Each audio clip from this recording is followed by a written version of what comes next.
नमस्कार दोस्तों, आपके अपने YouTube चैनल या DS मास्टर 1.0 में स्वागत है।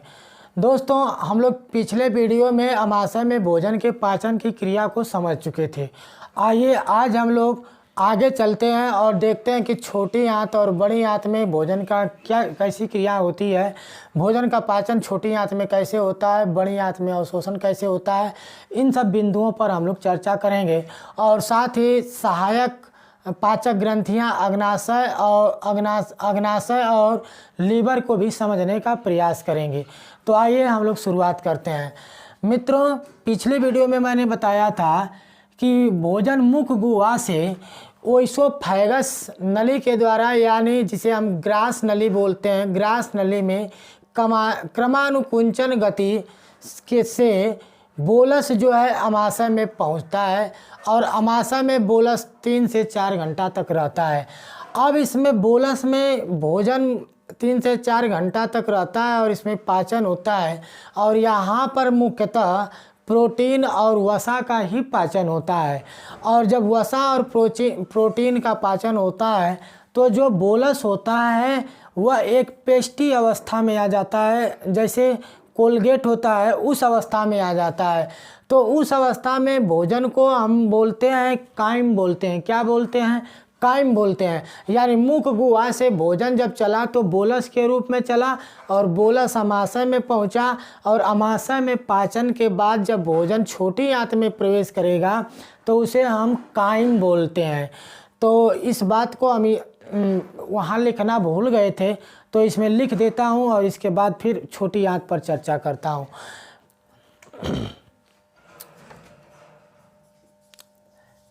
अमाशय से भोजन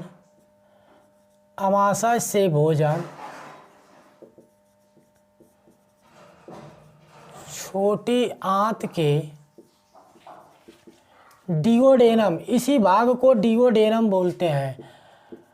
डिओडेनम में काइम के रूप में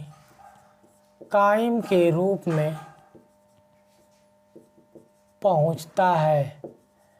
किस रूप में पहुंचता है? तो छोटी आंत में जो भोजन पहुंचता है वह काइम के रूप में पहुंचता है। अब देखिएगा, जब भोजन काइम में पहुंचेगा तो हम लोग पहले छोटी आंत की संरचना को देख लेते हैं। तो देखिए, छोटी आंत के 3 भाग होते हैं। छोटी आंत के कितने भाग होते हैं? अच्छा, छोटी आंत की पहले हम लोग देख लेते हैं लंबाई। तो छोटी आंत की लंबाई जो है यही ड्यूडेनम से आरंभ होकर के यहाँ तक होती है। तो इसकी लंबाई लगभग 6 मीटर होती है। लंबाई लगभग कितनी होती है? 6 मीटर। और इसका हम व्यास की बात करें तो व्यास इसका 1.5 से 2.3 सेंटीमीटर तक होता है। ये इसका व्यास होता है। 1.5 से 2.3 या 2.5 सेंटीमीटर तक इसका क्या होता है? व्यास होता है। मित्रों, छोटी आंत जो होती है बड़ी आंत से लंबी होती है, लेकिन इसका व्यास जो होता है बड़ी आंत से क्या होता है? कम होता है। इस बात को भी आप ध्यान दीजिएगा। तो छोटी आंत के 3 भाग होते हैं। कितने भाग होते हैं? 3 भाग होते हैं। पहले भाग को हम बोलते हैं डिओडेनम। क्या बोलते हैं? डिओडेनम बोलते हैं। डिओडेनम बोलेंगे। अब देखिएगा, डिओडेनम में अमाशय से भोजन जो पहुंचता है तो यह किस रूप में पहुंचता है? काइम के रूप में पहुंचता है। और यहाँ डिओडेनम में कोई पाचन की क्रिया नहीं होती है, क्योंकि यहाँ पर किसी भी प्रकार के एंजाइम का स्रावण नहीं होता है। तो इस बात को हम लोग लिख लेते हैं। अमाशय से भोजन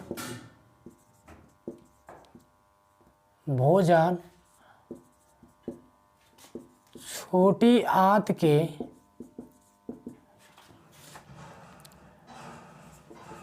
डिओडेनम, जिसे हम क्या कहते हैं?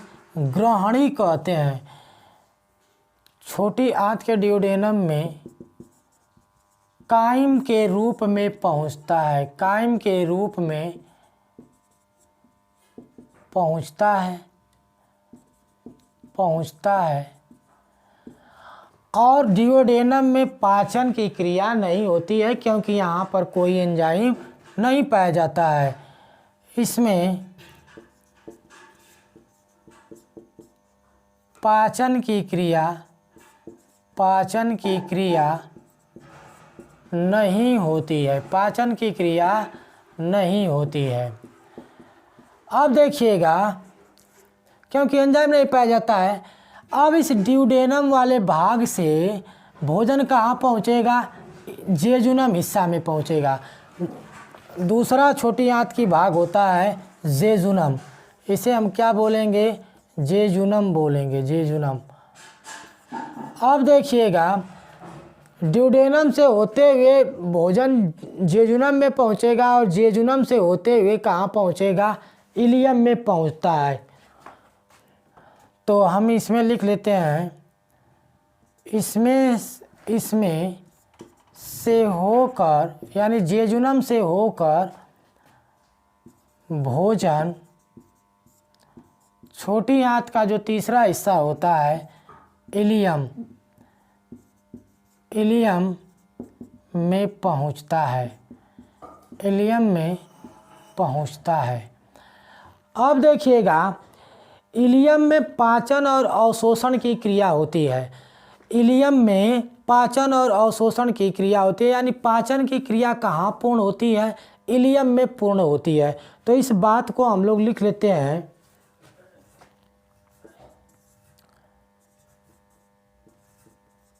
इलियम में पाचन व अवशोषण होता है, अवशोषण होता है।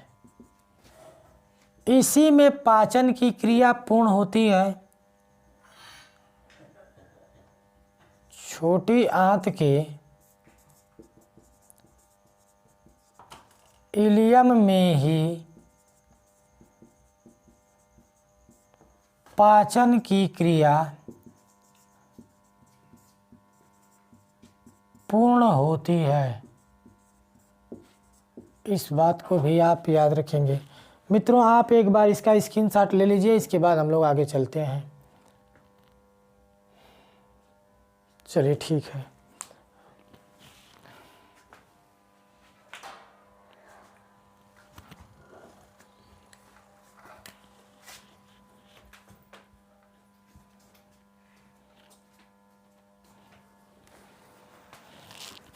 चलिए इसको हम मिटा देते हैं।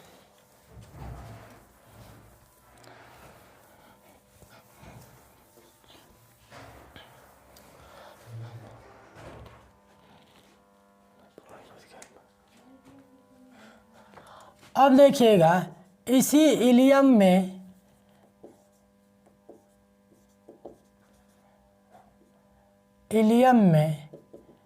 ब्रूनर कोशिकाएं पाई जाती हैं। ब्रूनर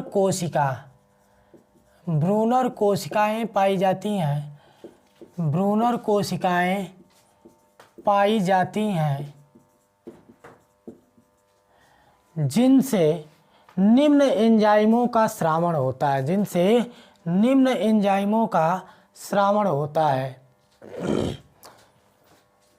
ब्रूनर कोशिकाएं पाई जाती हैं जिनसे निम्न एंजाइमों का स्रावण होता है। ये दिखाई दे रहा है, हाई दिखाई दे रहा है लिखा हुआ, हाय। चलो ठीक है। इलियम में ब्रूनर कोशिकाएं पाई जाती हैं जिनसे निम्न एंजाइमों का स्रावण होता है, एंजाइमों का स्रावण होता है। और मैंने आप लोगों को पहले एक क्लास में बताया था कि जहाँ से एंजाइम का स्रावण होता है वहीं पाचन की क्रिया भी होती है। जहाँ एंजाइम नहीं पाया जाएगा वहाँ पाचन की क्रिया नहीं होगी। तो इस बात को भी आप लोगों को क्या करना है, ध्यान रखना है। आइए देखते हैं इसमें किन किन एंजाइमों का स्रावण होता है। पहला नंबर पर हम लोग देखेंगे इरेप्सिन, इरेप्सिन। दूसरा नंबर पर देखेंगे सुक्रेस, तीसरा नंबर पर हम लोग देखेंगे माल्टेज। चौथा नंबर पर देखेंगे लैक्टेज। और पांचवें नंबर पर हम लोग देखेंगे लाइपेज। तो ब्रूनर कोशिकाओं से जो पदार्थ स्रावित होता है उसमें निम्न एंजाइम पाए जाते हैं। ये इतने प्रकार के पदार्थ होते हैं। इन पदार्थों को हम लोग इन एंजाइमों के बारे में अब समझते हैं। देखिए, यह इरेप्सिन जो होता है, इरेप्सिन जो होता है किसका पाचन करता है? सुक्रेज किसका पाचन करता है? माल्टेज किसका पाचन करता है? लैक्टेज किसका पाचन करता है? तो इन सब चीज़ों को हम लोग देखेंगे। मित्रों, जो इरेप्सिन होता है यह प्रोटीन का पाचन करता है। ध्यान से समझिएगा, मैंने यहाँ अमाशय में बताया था कि एक अमाशय में जो जठर रस होता है, जठर रस का स्रावण जो होता है, तो अमाशय में जो रेनिन और पेप्सिन होता है, तो वहाँ पेप्सिन जो था प्रोटीन को पेप्टोन में बदलता है और यही पेप्टोन को छोटे आंत में इरेप्सिन जो है पेप्टाइड इसी पेप्टाइड प्रोटीन को पचाता है। किसको पचाता है? पेप्टाइड को पेप्टोन में बदलता है। सुनिएगा, एक मिनट। मैंने बताया था कि अमाशय में जो प्रोटीन होता है ट्रिप्सिन एंजाइम उसको पेप्टोन में बदलता है, लेकिन अग्नाशयी रस का ट्रिप्सिन जो एंजाइम होता है उस पेप्टोन को पेप्टाइड में बदल देता है और उसी पेप्टाइड को इरेप्सिन जो होता है छोटी आंत में अमीनो अम्ल में परिवर्तित कर देता है। तो ये किसका पाचन कर रहा है? प्रोटीन का पाचन कर रहा है। तो यह हम लोग देखेंगे पेप्टाइड। पेप्टाइड की प्रोटीन को पेप्टाइड में किसने बदला? अमाशय का ट्रिप्सिन। और अमाशय का ट्रिप्सिन किस में बदला था? पेप्टाइड में। और प्रोटीन को पेप्टोन में किसने बदला था? तो अमाशय का एक मिनट, मैंने बताया था कि अमाशय का जो अमाशयी रस में जो जठर रस होता है, जठर रस का जो ट्रिप्सिन होता है, पेप्सिन जो होता है, पेप्सिन प्रोटीन को पेप्टोन में बदलता है और अग्नाशयी रस का जो ट्रिप्सिन होता है, ट्रिप्सिन एंजाइम जो होता है उस पेप्टोन को पेप्टाइड में बदलता है और आंत्र रस का जो इरेप्सिन होता है वह पेप्टाइड को अमीनो अम्ल में कन्वर्ट कर देता है। इस बात को ध्यान रखिएगा। तो यह पेप्टाइड क्या होता है? प्रोटीन होता है। और यह प्रोटीन किस में बदल जाता है? पेप्टाइड को अमीनो अम्ल में बदल देता है, अमीनो अम्ल में बदल देता है। अब सुक्रेज हम लोग देखेंगे। तो सुक्रेज को देखेंगे तो यह सुक्रोज को ग्लूकोज में बदलता है। किसको? सुक्रोज को ग्लूकोज में बदलता है। माल्टेज देखेंगे तो माल्टेज जो होता है, माल्टेज जो होता है माल्टोज को ग्लूकोज में बदलता है। माल्टोज को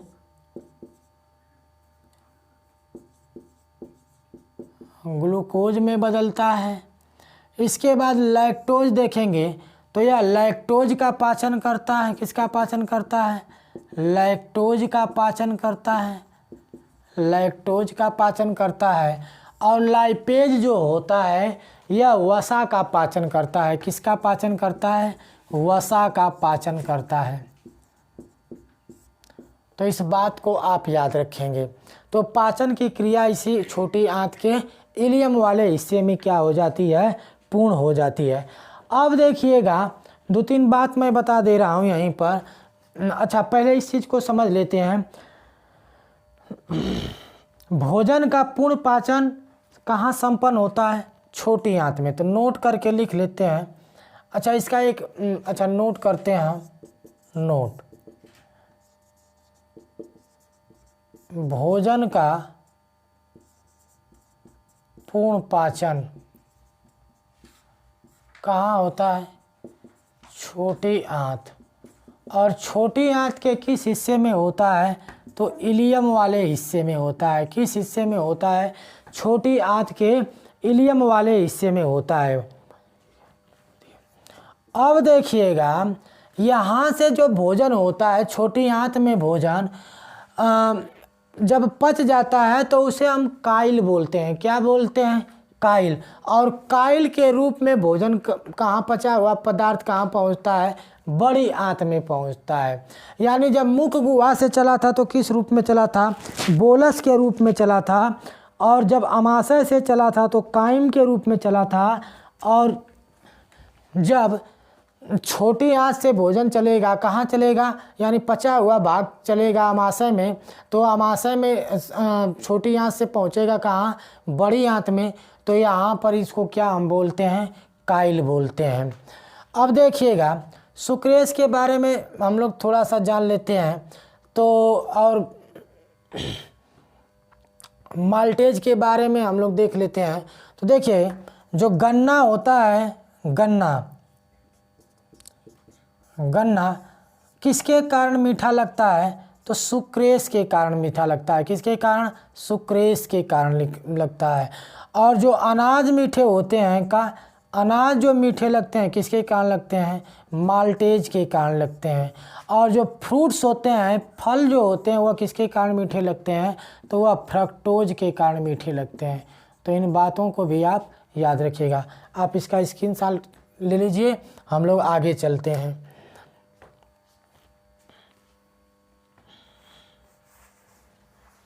चलिए,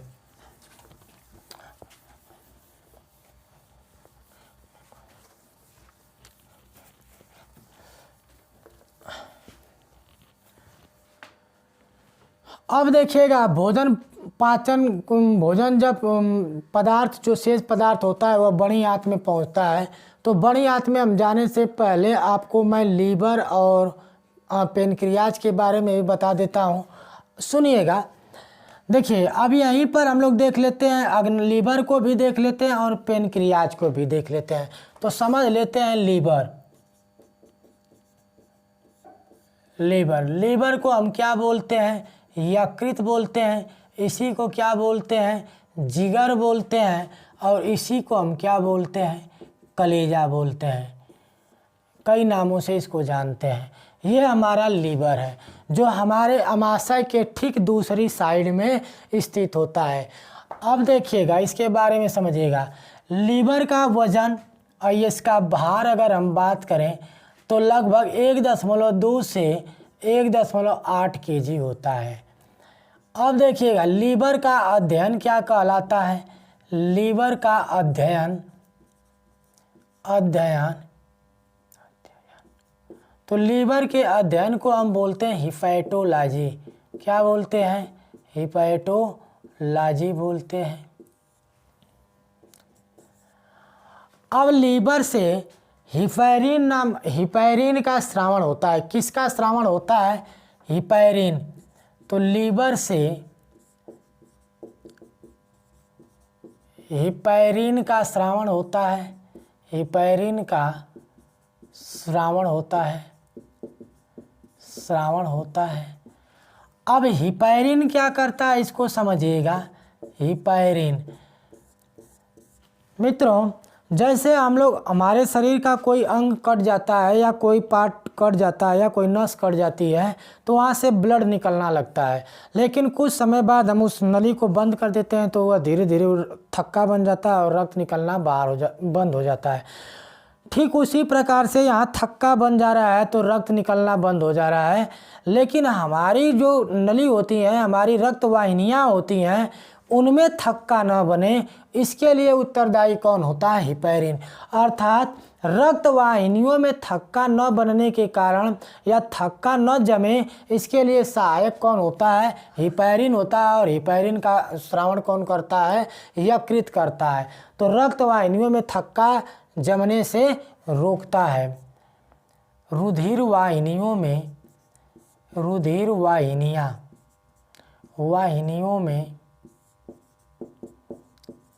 रक्त का या रुधिर का थक्का बनने से रोकता है। यदि हमारे रुधिर वाहिनियों में रक्त का थक्का बन जाएगा तो हमारी नसें क्या हो जाएंगी, ब्लॉक हो जाएंगी और आदमी कुछ समय के बाद क्या हो जाएगा, मृत्यु हो जाएगा, डेथ हो जाएगी उसकी। लेकिन ऐसा होने से कौन रोकता है, हेपैरिन होता है। अब देखिएगा अगली बात हम लोग देखेंगे यकृत के बारे में। तो यकृत जो होता है ग्लूकोज को, अच्छा पहले दूसरी बात समझेंगे। देखिए यकृत अमोनिया को यूरिया में बदलता है। अमोनिया को किस में बदलेगा, अमोनिया को यूरिया में बदलता है। यूरिया में बदलने का कार्य कौन करता है, यकृत करता है। यदि अमोनिया एक विषाक्त पदार्थ होता है और इसको हम अपने शरीर में ज़्यादा समय तक रख नहीं सकते हैं, तो यह अमोनिया को तुरंत किस में कन्वर्ट कर देता है, यूरिया में कन्वर्ट कर देता है। और यूरिया को हम क्या करते हैं, अपने शरीर में यूरिया को पुनः जो है छानने का काम कौन करता है, या ब्रिक के द्वारा किया जाता है, किडनी के द्वारा किया जाता है। तो हम लोग देखेंगे कि अमोनिया को यूरिया में कौन बदलता है, यकृत बदलता है। अगली बात हम लोग देखेंगे ग्लूकोज को ग्लाइकोजन में कौन बदलता है, यकृत बदलता है। ग्लूकोज को ग्लाइकोजन में बदलता है, ग्लाइकोजन में बदलता है। और पुनः ग्लूकोज को ग्लाइकोजन में बदलता है और पुनः जब आवश्यकता पड़ती है तो ग्लाइकोजन को किस में बदल देता है, ग्लूकोज में बदल देता है। इस प्रक्रिया को हम आगे और भी एक्सप्लेन करेंगे, केवल आप यहाँ इतना जानिएगा। एक चीज़ और हम लोग छोड़ दिए बात को, देखिए जो लीवर होता है उस चीज़ को भी हम लोग लिख लेते हैं। यह मानव शरीर की सबसे बड़ी ग्रंथि होती है। तो इस बात को हम छोड़ के देखिए लिख लेते हैं, मानव शरीर की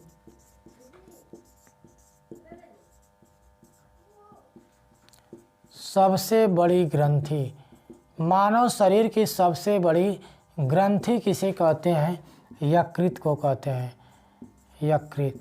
या पूछे मानव शरीर की सबसे बड़ी बहिर्स्रावी ग्रंथि किसे कहते हैं, तो यकृत को कहते हैं। इस बात को भी याद रखना।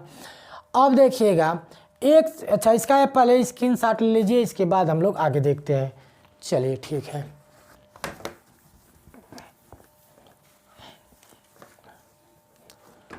अब देखिए मित्रों, सबसे महत्वपूर्ण कार्य इस लीवर से पित्त रस का स्रावण होता है। किसका स्रावण होता है, पित्त रस का स्रावण होता है।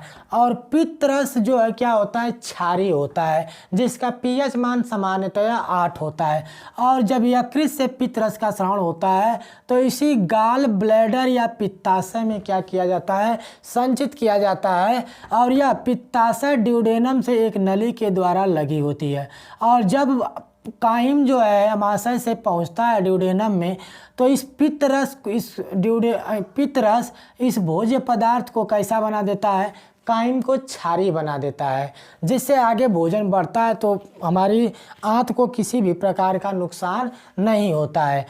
अब देखिएगा पित्त रस किसी भी प्रकार का एंजाइम नहीं होता है, ये केवल भोजन का पाचन करता है। यह एंजाइम न होते हुए भी वसा का पाचन करता है। तो परीक्षा में यह क्वेश्चन पूछ लेता है कि वह कौन सा पदार्थ है जो एंजाइम नहीं है फिर भी भोजन का पाचन करता है, तो वह क्या होता है, पित्त रस होता है जो वसा का पाचन करता है। अब आगे हम लोग समझेंगे। चलिए तो इतनी बातों को लिख लेते हैं। पित्त रस का स्रावण, पित्त रस का स्रावण, पित्त रस का स्रावण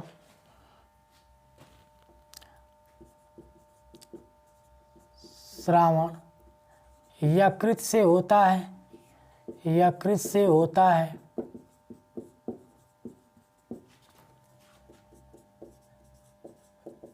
पित्त रस क्षारीय होता है, क्षारीय होता है, जिसका पीएच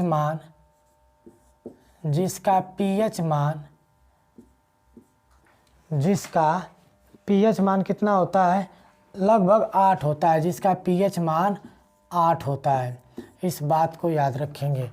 यह भोजन को कैसा बनाएगा? क्षारी बनाएगा। अच्छा, एक बात और मैंने बताया, पित्तरस को क्षारी बना, पित्तरस कायम कोष्टक में भोजन को क्षारी बनाता है, क्षारी बनाता है। और पित्तरस का संचय, पित्तरस का संचय यही है पित्ताशय, पित्ताशय में होता है। कहाँ होता है? पित्ताशय में होता है। और नोट करके एक बात लिख लेते हैं, पित्तरस एंजाइम न होते हुए भी किसका पाचन करता है? वसा का पाचन करता है, वसा का पाचन करता है। तो इसका भी आप स्क्रीनशॉट ले लीजिए, वसा का पाचन करता है। चलिए एक बात और बता देता हूँ, पित्तरस में 2 प्रकार के वर्णक पाए जाते हैं, वर्णक पाए जाते हैं, 2 प्रकार के वर्णक पाए जाते हैं। एक होता है बिलरुबिन, बिलरुबिन, और दूसरा होता है बिलवर्डिन, बिलरुबिन और बिलवर्डिन। ये दो वर्णक किसमें पाए जाते हैं? पित्तरस में पाए जाते हैं, बिलरुबिन और दूसरा बिलवर्डिन। आप इसका स्क्रीनशॉट ले लीजिए, इसके बाद हम आगे चलते हैं। चलिए ठीक है, अब बिलरुबिन और बिलवर्डिन को देखते हैं।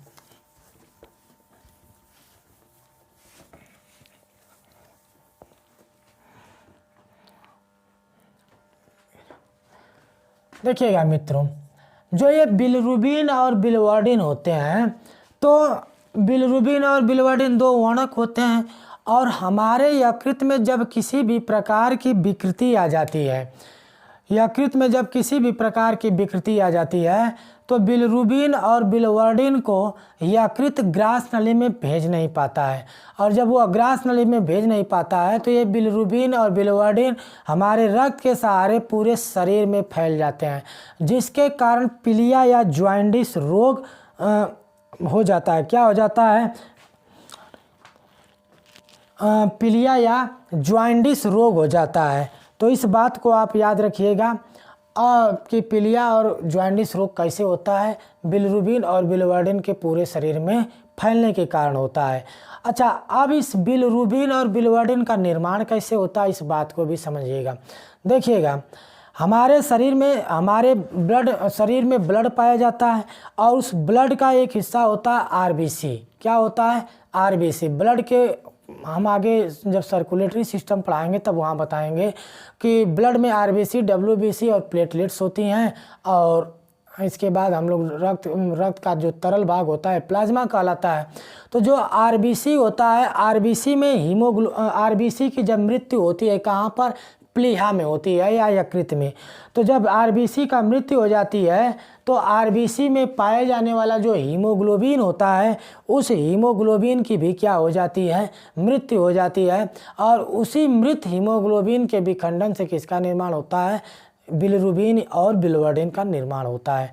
तो इस बात को भी हम लोग देख लेते हैं। यकृत में किसी भी प्रकार की विकृति हो जाने पर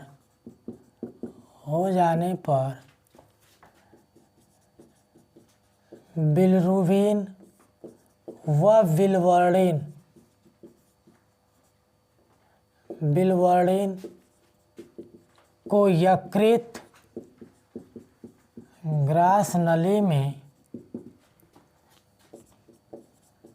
नहीं भेज पाता है, भेज पाता है, ग्रास नली में नहीं भेज पाता है, वह हमारे शरीर से बाहर, वह हमारे शरीर से बाहर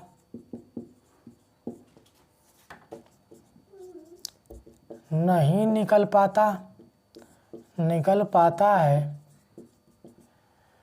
और किसके साथ नहीं निकल पाता? और यह हीमोग्लोबिन, हीमोग्लोबिन के साथ पूरे शरीर में फैल जाता है, पूरे शरीर में फैल जाता है, जिससे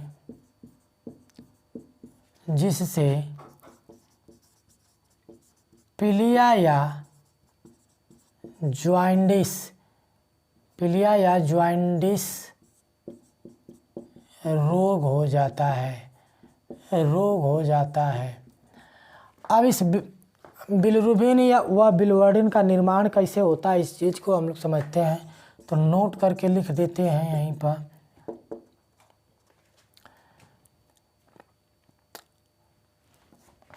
जब आरबीसी की मृत्यु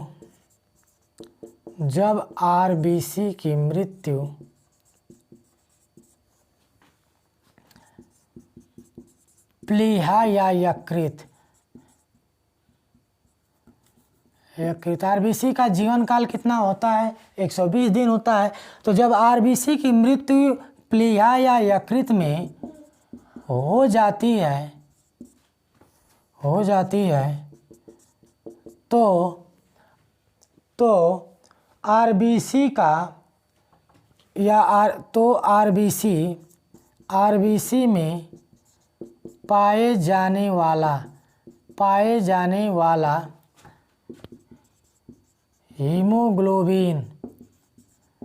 हीमोग्लोबिन का भी मृत्यु हो जाती है। और इसी हीमोग्लोबिन के विखंडन से, इसी मृत हीमोग्लोबिन से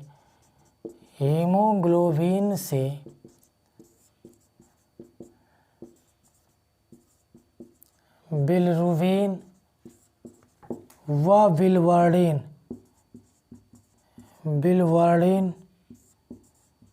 का निर्माण होता है। तो दोस्तों आज हम लोग इसके बारे में देखे, लीवर के बारे में, और इसके बाद हम लोग देख लेते हैं अग्नाशय के बारे में। तो आप इसका एक बार स्क्रीनशॉट ले लीजिए।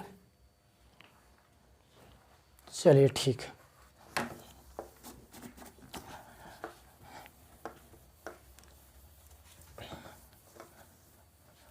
अब देखिएगा, हम लोग देखेंगे अग्नाशय या पेनक्रियाज। अमाशय के ठीक नीचे एक संरचना पाई जाती है, एक अंगक पाया जाता है, जिसे हम क्या बोलते हैं?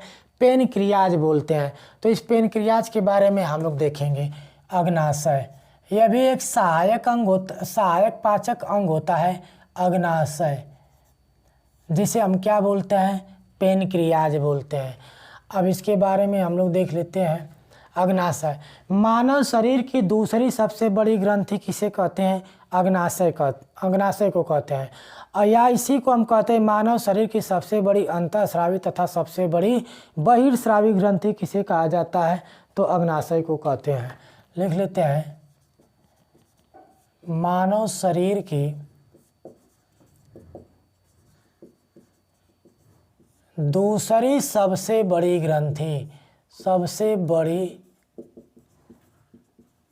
ग्रंथि किसे कहेंगे? अग्नाशय। या इसी को मानव शरीर की इसी को सबसे बड़ी अंतःस्रावी तथा बहिर्स्रावी, बहिर्स्रावी ग्रंथि, अंतःस्रावी तथा बहिर्स्रावी ग्रंथि किसे कहते हैं? अग्नाशय को कहते हैं।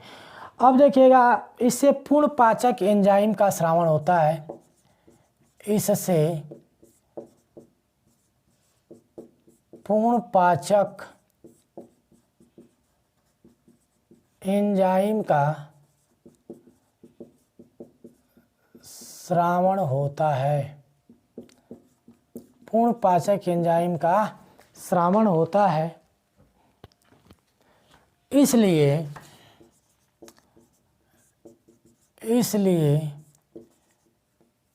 अग्नाशयी रस को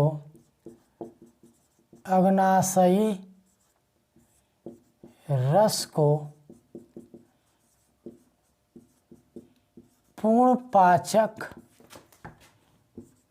रस कहते हैं। पूर्ण पाचक रस कहते हैं। अब देखिएगा, इसमें कौन कौन सा एंजाइम पाया जाता है और वह किसको पचाता है, हम लोग समझ लेते हैं। तो इसमें पाया जाता है एमाइलेज, दूसरा हम लोग देखेंगे ट्रिप्सिन, और तीसरा हम देखेंगे लाइपेज। क्या देखेंगे? लाइपेज। अब देखिएगा, एमाइलेज किसका पाचन करता है? तो यह कार्बोहाइड्रेट्स का पाचन करता है। किसका पाचन करता है? कार्बोहाइड्रेट्स बोलें तो मंड का पाचन करता है। ट्रिप्सिन किसका पाचन करता है? पेप्टोन। किसका पाचन करेगा? पेप्टोन। कोष्ठक में पेप्टोन क्या है? प्रोटीन। पेप्टोन को किस में बदलेगा? पेप्टाइड में बदलेगा। पेप्टाइड में बदलता है। और लाइपेज किसका पाचन करता है?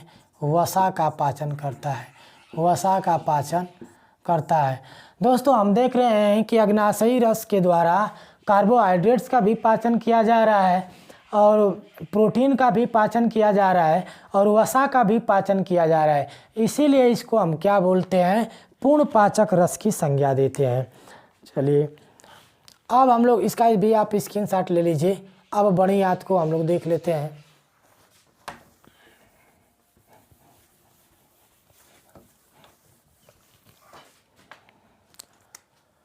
बड़ी आंत,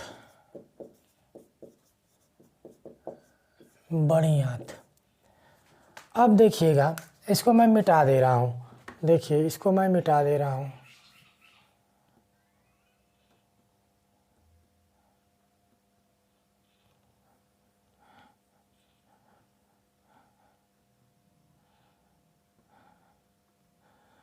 देखिए, इसको भी मिटा दिया।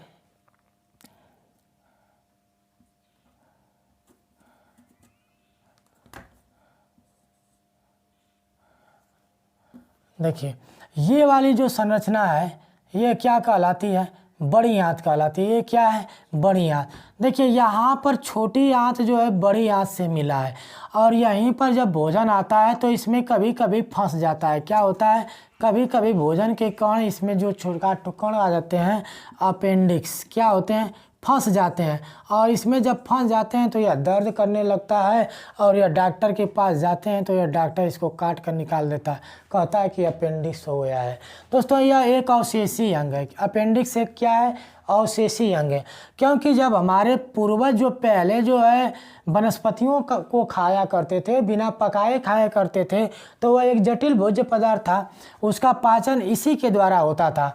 लेकिन आज के समय हम लोग भोजन को पका कर खा रहे हैं, वनस्पतियों कड़ी वनस्पतियों को खा नहीं रहे हैं और कुछ सब्जियों को भी खा रहे हैं तो उसको हम खा रहे हैं तो पका कर खा रहे हैं, क्योंकि उसमें सेलुलोज पाया जाता था। और उस सेलुलोज का पाचन कौन करता था? अपेंडिक्स करता था। लेकिन वर्तमान समय में यह किस रूप में पाया जा रहा है? अवशेषी अंग के रूप में पाया जा रहा है। अब यहाँ से जो शेष अपच भोज्य पदार्थ होता है इस बड़ी आंत में पहुँचेगा तो यह सीकम में से जाएगा, सीकम से कोलन में जाएगा और कोलन से फिर कहाँ जाएगा? रेक्टम में जाएगा। अब देखिएगा, जब भोजन सीकम से कोलन में पहुँचता है, कहाँ पहुँचता है? कोलन में पहुँचता है। तो इस कोलन में हम लोग देखेंगे जल का अवशोषण होता है। क्या होता है? कोलन, कोलन के द्वारा किसका अवशोषण होता है? जल का अवशोषण होता है, अवशोषण होगा। मित्रों, यदि जल का अवशोषण न होता तो पूरा जल हमारा जो है लैट्रिन या जब हम शौच करने जाते तो शौच के साथ हुआ पूरा जल कहाँ निकल जाता? बाहर निकल जाता, जिससे हमारे शरीर में जल की कमी हो जाती है और जिससे हम क्या बोलते? डिहाइड्रेशन बोला जाता। लेकिन यहाँ पर जल का अवशोषण कर लिया जाता है, इससे जो है जल की कमी नहीं हो पाती है। तो इस बात को लिख लेते हैं, निर्जलीकरण। निर्जलीकरण क्या होता है? निर्जलीकरण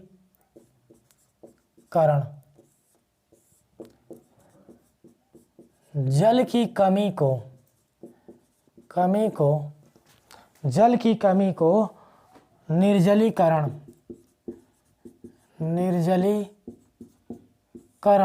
या इसी को हम क्या बोलते हैं?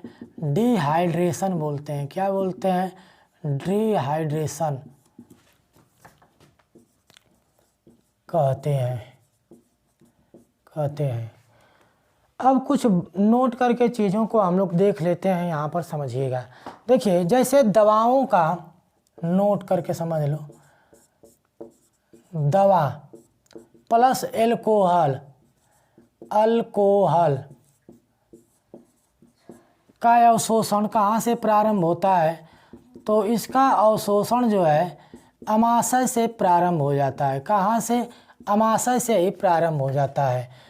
दूसरी बात हम लोग देखेंगे कि ग्लूकोज और अमीनो अम्ल का अवशोषण कहाँ होता है?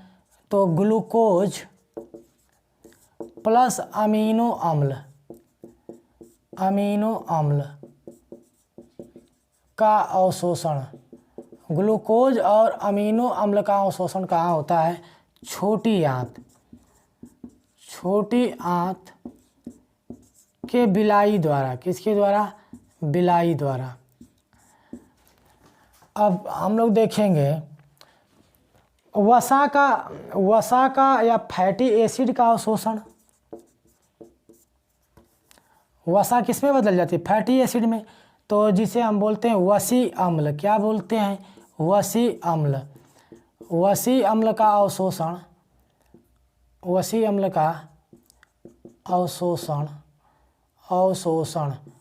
लिम्फ या लसिका के द्वारा होता है। किसके द्वारा? लिम्फ या लसिका के द्वारा होता है, लसिका द्वारा। इस बात को भी याद रखिएगा। अच्छा, एक चीज़ और देख लेते हैं। मल का रंग पीला क्यों होता है? मल का रंग क्यों पीला होता है? तो बिलिरुबिन और बिलिवर्डिन। तो किसके कारण होता है? बिलिरुबिन के कारण होता है।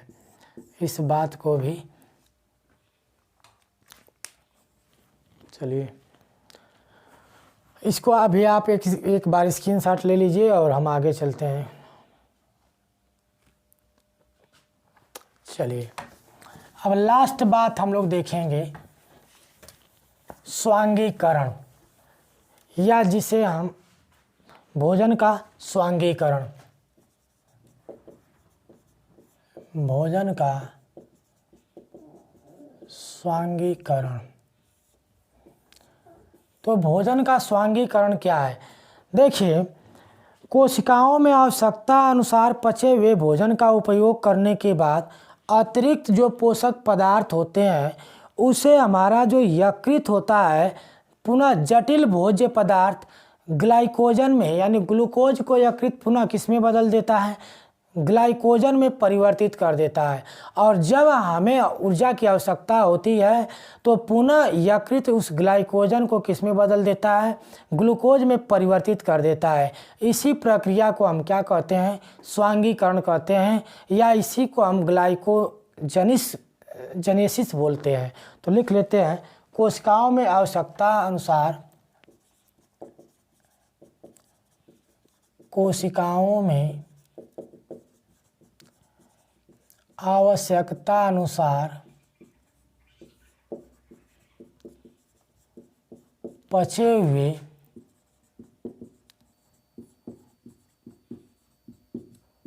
भोज्य पदार्थों का आवश्यकता अनुसार पचे हुए भोज्य पदार्थों का उपयोग करने के बाद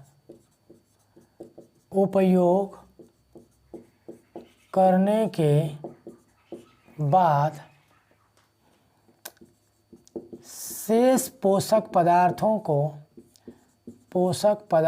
को यकृत किसमें बदल देता है? यकृत ग्लाइकोजन में बदल देता है तथा जब पुनः आवश्यकता होती है, पुनः किसकी? पोषक पदार्थ की, भोज्य पदार्थ की या ऊर्जा की आवश्यकता होती है तो पुनः इसे ग्लूकोज में बदल देता है। इसी को स्वांगीकरण कहते हैं।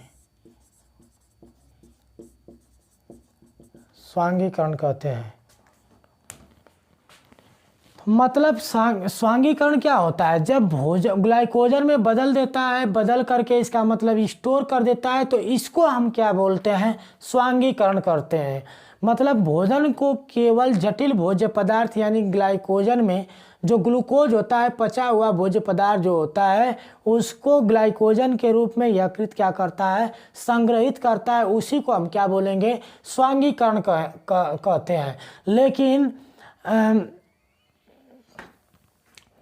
बदल देता है। लेकिन जब भोजन की हमें आवश्यकता होती है तो वह यकृत उस ग्लाइकोजन को किस में बदल देता है? ग्लूकोज में बदल देता है ना। तो इस प्रकार से हमारे शरीर में ऊर्जा की क्या होती रहती है? आपूर्ति होती रहती है। मित्रों, यह पाचन तंत्र इसी जगह हम इसको कंप्लीट करते हैं। अब हम लोग विज्ञान के एक नए टॉपिक पर वीडियो लेकर के जल्द ही आप लोगों के सामने उपस्थित होंगे। आज हम पाचन तंत्र की क्या कर रहे हैं? समाप्ति कर रहे हैं। यह वीडियो आपको कैसा लगा कमेंट बॉक्स में ज़रूर बताइएगा। यदि यह वीडियो आपको अच्छा लगेगा तो लाइक करना, चैनल को सब्सक्राइब करना तथा अपने मित्रों को भी शेयर करना। हम लोग मिलते हैं एक नए वीडियो के साथ। तब तक के लिए नमस्कार, जय हिंद।